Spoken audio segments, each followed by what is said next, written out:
Good morning, everybody. Ani, bonjour, Wache, Ciego. I've been asked recently to make a comment about internet and other statements by this gentleman who was paid for by the federal government to do a report on race, since there is no real true word for race. Race is to allow for slavery post-papal bulls back in 1500 sometime. His statement is about race shifting, and he identified the Anishinabek Solutrean Métis Indigenous nation as being one of these so-called whatever, and I'm not even going to give credit to his statements. But it's important to note today that the Constitution of Canada ingrained 1982 three races of people, or three types of Aboriginal people in Canada: Inuit, Indians defined as bands under the Indian Act, and Métis. We've had two Supreme Court decisions subsequent since 1982. One was the Powley case, which allows us to shoot a moose if, that was funny. Shoot a mouse, that's about it. That's about all the rights we have, is to shoot a mouse. So to shoot a moose, if you can prove that you have a Aboriginal ancestor, self-professed to be Aboriginal, or a Métis, and you are connected causally or whatever to an Aboriginal community, i.e. bands under the Indian Act, pre-effective control, which up in Sault Ste. Marie area was sometime in the 1800s. Then we have, after 34 years of petitioning the Supreme Court, we got a decision, the Daniels case, and I won't go into all the details, but they removed the community acceptance criteria from the self-designation and Aboriginal ancestor. So what is a Métis? Well, the government's current position is that the only Métis are the Métis that surrendered out in Manitoba and Alberta and Saskatchewan subsequent to the Louis Riel Rebellion and the signing of the Manitoba Act, which dealt with those non-Indians by government standards, Métis out west. But that's their point of view. The Métis have been here since the first Europeans landed on the shores of Nouveau France. It's interesting to note the Louis Riel and Gabriel Dumont and all those ones are predominantly French Canadian voyageurs that went out west, and they're related to my family. Louis Riel was my grandfather's cousin, so were the Dumonts. But they went out west and we stayed here. One of my, that would be my great-grandfather, was in the 1850s or 60s, I forget the exact date, census, talked about the fact that he was a voyager. And my family was all over, from the East Coast to Quebec to Upper Canada, Lower Canada. We're all connected. Recently, my mother was from Wabiska, and that was a Métis community set up after the War of 1812 from the Drummond Islanders. So when this gentleman is just arbitrarily, and he never contacted me, I sent him an email. He's never contacted me back. I gave him my genealogy, but he's out there in APTN, I believe it was. I didn't see the show, stating that we're white people jumping and pretending to be Aboriginal. And he's paid by the government to do that study that he did, but interesting, he never contacted myself to get any information at all. What I guess he relied on is that when you go to the federal government, call up, do you know anything about ASMIN? Oh, no, we don't recognize them. Okay? That comment, we don't recognize them. Well, the Constitution talks about us recognizing ourselves. And the reason the government doesn't recognize us, and I'll reiterate what I talked about before with regards to our comprehensive claim filed February 11, 2009 to the Queen and the UN and all the provinces and territories of Canada and Canada itself, the federal government. The Queen instructed the federal government to start dealing with, which the Harper government started, and then Trudeau got elected. He refuses to meet with us ever since he got elected the first time. The thing is that when I was in the discussion, with the federal government, with I believe her name was Ms.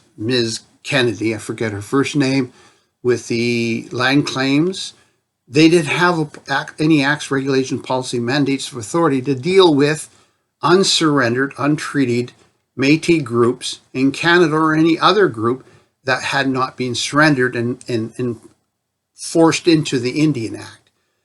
They were going to develop a whole policy. I dealt with the consultant that they were working with, but at that time, they didn't have a policy to deal with unsurrendered Métis, especially the Eastern Métis.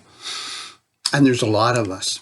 So she said, you need to contact this gentleman. It took me 9 months to find out this gentleman in the Department of Indian Affairs no longer worked there. He was tied up in the debacle about food, etc., up to the Inuit and Nunavut.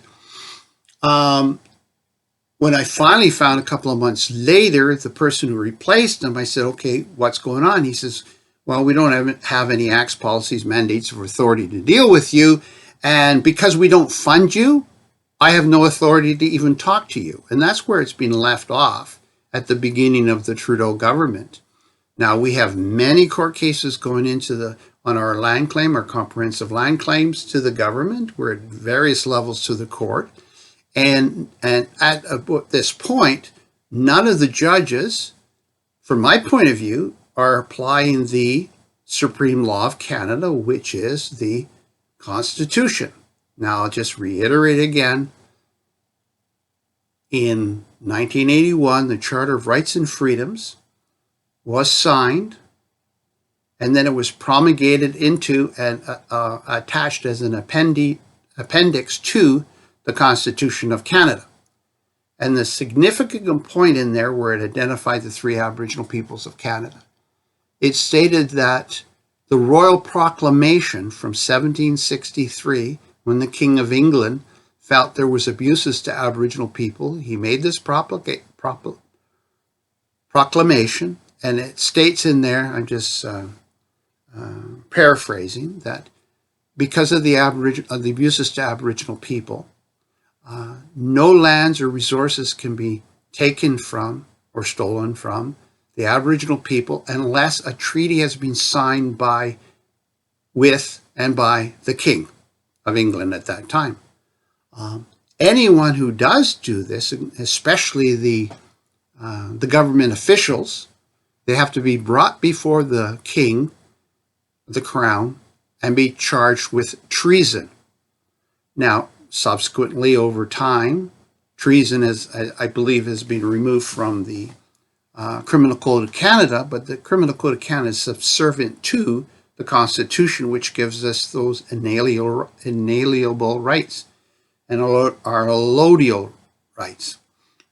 So where we stand now is that they have, over the years since 1763, created all kinds of bureaucratic and judicial administrative regimes to subjugate Aboriginal people, and they are denying us our rights that we have from that Constitution that they hold dear and supposed to be protecting, and also protecting the honor of the Crown.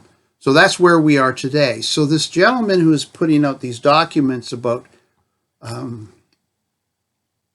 race shifting people bouncing between one race and another depending on what they want to do. This concept is still alien to me. In the Constitution, we have the rights to self-identify as Métis, and we don't have to be a member of a community. And you have to have an Aboriginal ancestor. Well, period. So if you don't have an Aboriginal ancestor, there is a subcomponent to the laws of Canada, especially in the Indian Act, which has to be uniform across all people, is that of if an Indian band or an Indian person, with the acceptance of the band under the Indian Act, wants to adopt a non-Aboriginal, that's accepted and they get their band status. Adoptions have been historical all through our history of North America, in the United States and in Canada. Not Louis Hébert, but Jean Nicolet was adopted by the Algonquin Nation back in 1600s. He sat as a full war chief to bring the Algonquins down to fight the Iroquois in the United States, and he sat on war councils and treaty councils.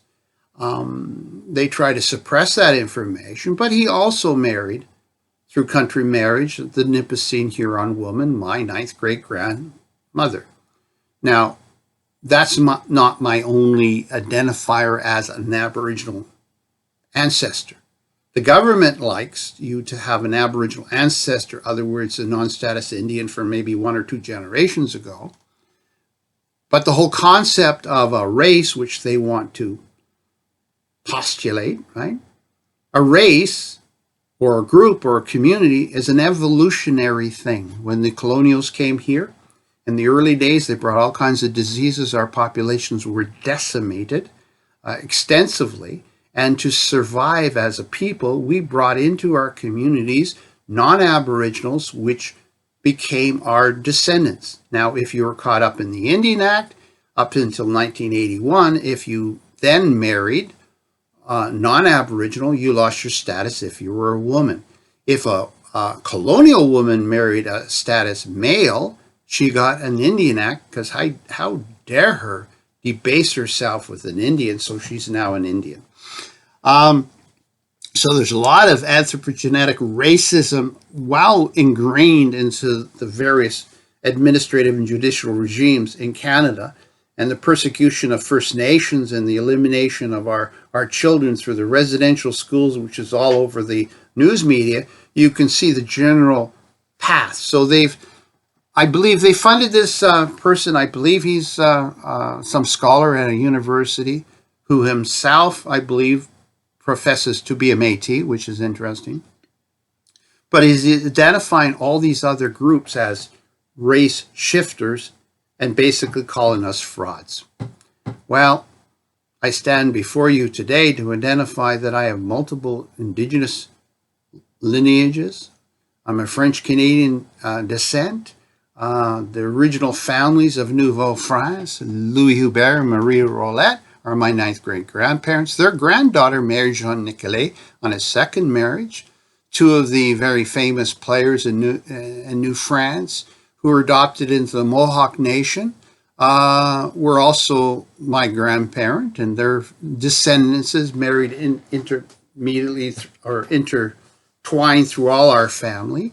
I have over 647, I think, counting right now, early French Canadian names. They're all interrelated with me.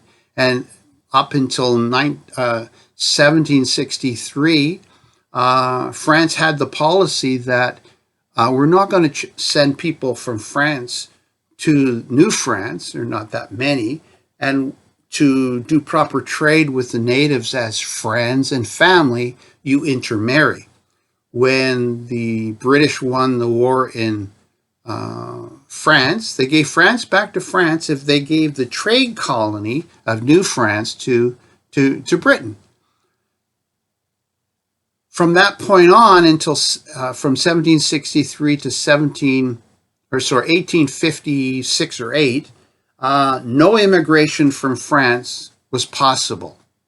They loosened that after in the 1850s. And when they did the capitulation of New France in Quebec and Montreal, the stipulation is that unless you were already married into the native communities, you had to burn your flag, and you had 6 months to resolve your business operations. You had to go back to France if you weren't already married in. So I think the population numbers of New France at that time was 58,000, and those that remained at that time were all Métis already. So right now, it is estimated by various people that about 90% of the Quebecois are actually French Canadian Métis. And that goes back to the newer Métis in Quebec, where after the American Revolution, France did not want all those soldiers, especially a lot of the Irish infantry, to go back to Britain, because they were trained in military and they were still subjugating the Irish in Ireland. So they didn't want those soldiers to go back, so they had to stay, all those young men, in New France. So they placed a lot of them around the south shore of Quebec, south of the St. Lawrence in Upper Canada, gave them land tracts, some significant land tracts of lands that they hadn't signed treaty for yet. And, they had no women. So who did they marry? They married the Métis and the First Nation women all along the South Shore. And so they kept on creating mixed blood people, mixed race.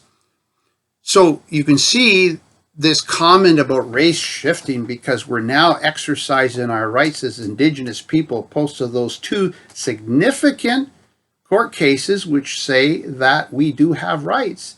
They say we're race shifting. We're always colonials, and now because we might get some rights and some money, we'll be Métis now. Well, no, we hid in plain sight. The soulless ones, the hidden in plain sight. Duke Redbird, who was a member of OMSIA and OMA, he wrote a nice little book, the Soulless People, talking about we had a hide in plain sight. I'll bring this personally to myself. My grandmother from Wabiska, she had to deny any Aboriginal genetics or whatever. But coincidentally, she was taken with the Aboriginal women from Bosley Island and et cetera, and around that area to become seamstresses. Okay? That's how the government tried to gradual civilization of our people. Was to train the men as barbers. My great uncle was a barber, and my grandmother was a seamstress.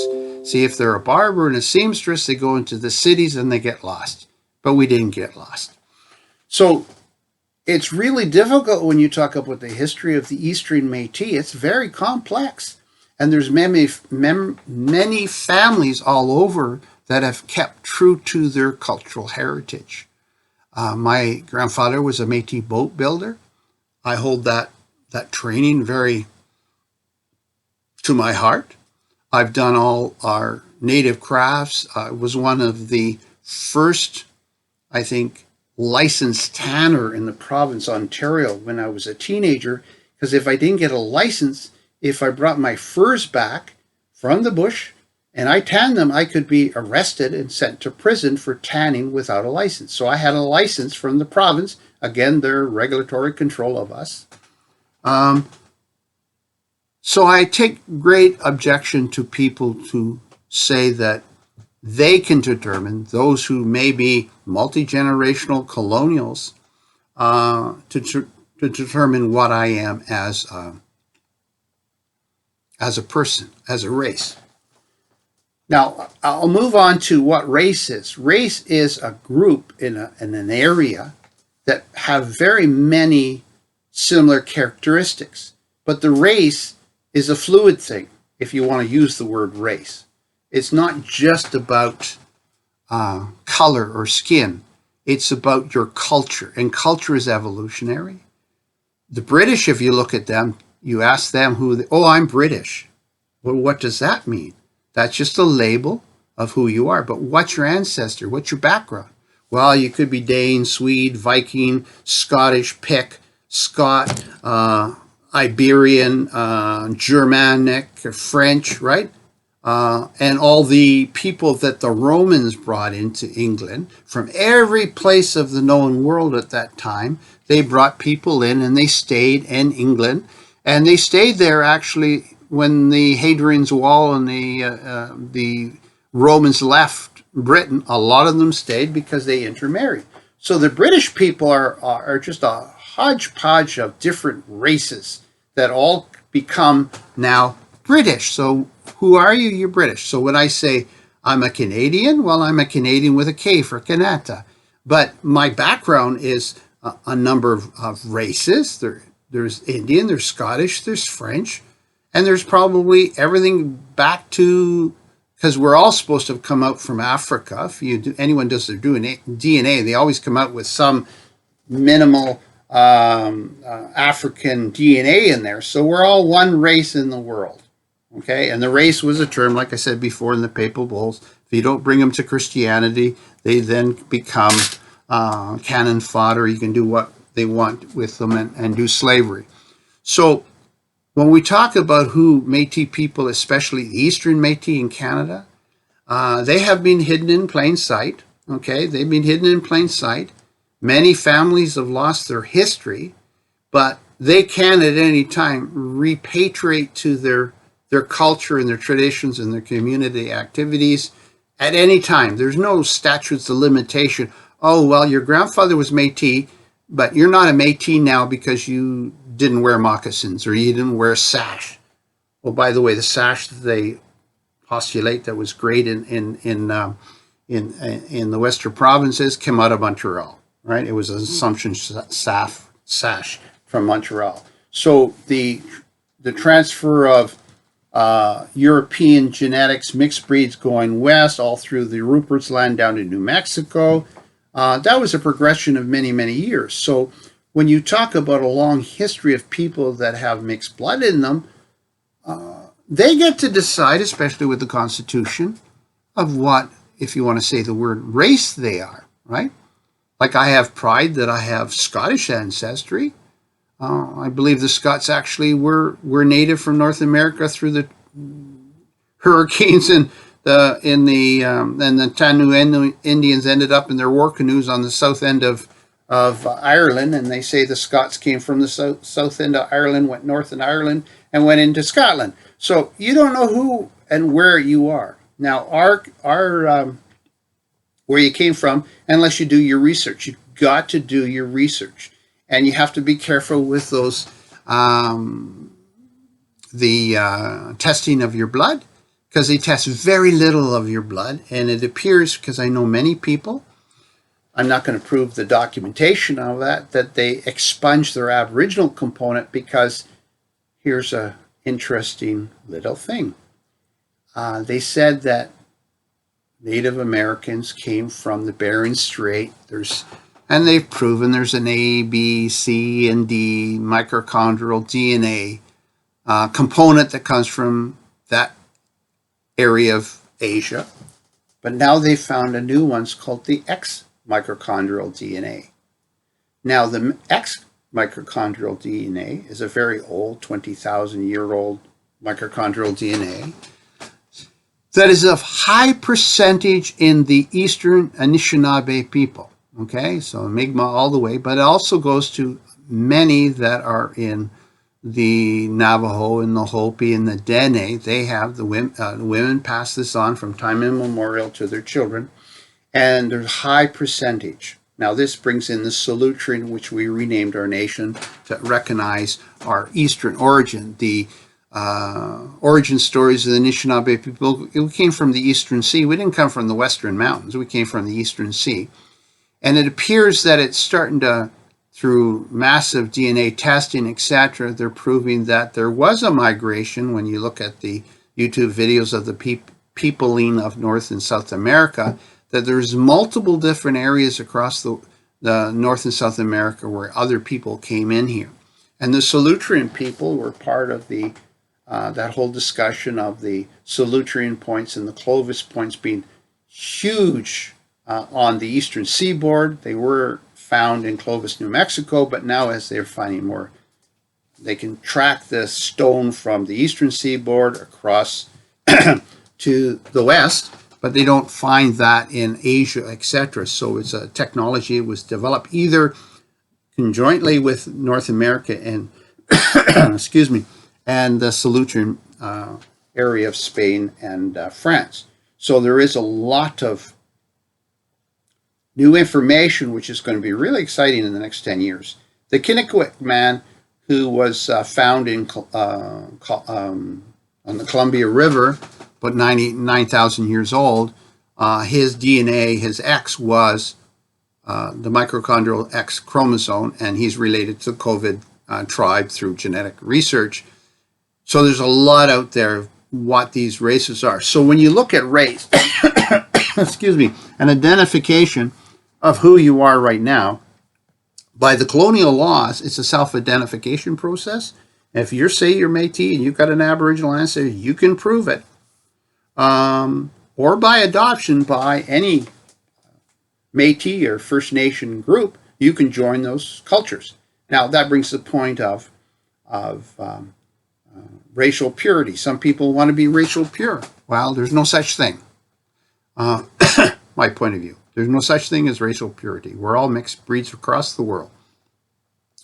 But one thing about culture and evolution of culture, or evolution of race, you run out of population genetic variation unless you bring in more people. And that's happened all across Europe, everywhere. People adopt into their tribes either by marriage or just adoption, but eventually their children get intermarried, is to keep the population base strong in genetics and also in numbers. So by the government trying to restrict who is Métis across Canada, that's cultural genocide. It's just plain and simple cultural genocide. Restricting who I can marry and what race my children are is cultural genocide. So I don't know if this is important to hear at this point, but I was asked to put this video together to talk about this concept of race shifting. It is a concept that absolutely means nothing in natural and artificial law. Your culture, your race is based who you are associating with and who's your family. Now, in my own family, I have people that have been married in from all kinds of other social groups, because I don't like to use the racial characteristic, but they're from all over the world. Does that mean they're not part of my family? I have to be isolationist because, oh, you married someone from, say, China or Japan or Germany or Russia or Africa. I can't associate with you as part of my community because you're of a different race or a different color or a different culture. No, once you marry into the family, you're part of the family, you're part of our community. And now, if you want to use the word race, you're part of the race. And that is my point of view. So when people dismiss what you say you are, they have to be careful because it's actually a genocidal comment. Now, I know a lot of people have stated they're Aboriginal and they have no connections, but they've been adopted, so they say they're Aboriginal. All I'm saying, it'd be helpful when they self-identify as an Indigenous person. They identify that they were adopted by an Aboriginal community and they're accepted by the Aboriginal community, and that's more of a criteria that should be implemented across all Turtle Islands, both of them, North, Central, and South Turtle Islands. The tails are the Central America of the two turtles. But, you know, it would be helpful if you're going to race identify as Aboriginal. I was adopted into the Aboriginal tribe would be a good way of getting out of that conflict. And the one issue I want to say about this on the Indian bands, and I'm a little rusty on the current status, but up until 1981, Bill C-36, I think it was,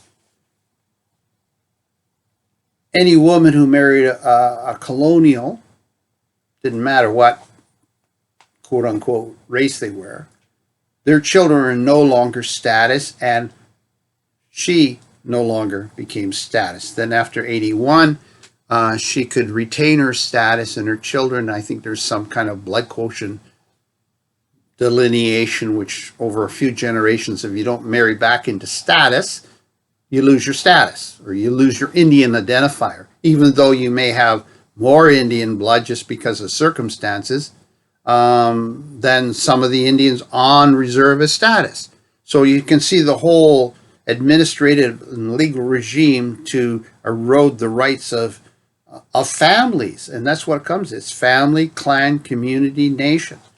So this arbitrary delineation by a foreign government that's on our lands, occupying our lands, in many cases in areas without treaty, this is a problem of international interests, actually. It's crimes against humanity to say you cannot self-identify as an Aboriginal or a Métis because we don't like you. And that's basically where it comes down to. So I don't know if this is helpful, or I've been just, but it's all off the top of my head where I feel today based on a comment by a community member saying, what the heck is this race shifting thing? Well, we do have a traditional story that we are Wendigos, and we also are shapeshifters and, skinwalkers, and we have all kinds of ancestral stories of us shifting race to Wendigos and skinwalkers, and there's a whole list of names. Even some of our traditions in regards to Sasquatch are that they are people that went bad, evil spirits came into them and they morphed into a Sasquatch. And there's, I don't know, hundreds of names for the Sasquatch, from the skunk, what they call them, skunk bear and skunk bear? I think it's skunk bear or skunk man down in Louisiana and Florida area. Yeah, there's all kinds of them. Anyhow, I hope you're all having a wonderful day in these terrible times of potential war in Europe. But, we live here and we have to continue living, and we have to look out for the 7 generations. So any of these political actions by any group in Canada that have an Indigenous connection, and they're looking for their allodial rights, their constitutional rights. We all, it doesn't matter where we come from, we have to be cognizant of the history of Canada and its continuing racial genocide of our people. And don't believe everything you hear. You don't have to believe a word I've said, but please research who, what, and where you are, and where you come from, and what you believe in. Make sure that the belief that you have is based on some semblance of a real fact of science, right?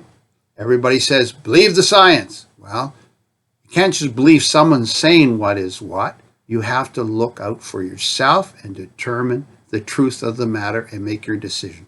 Anyhow, have a great day. Bon mapi.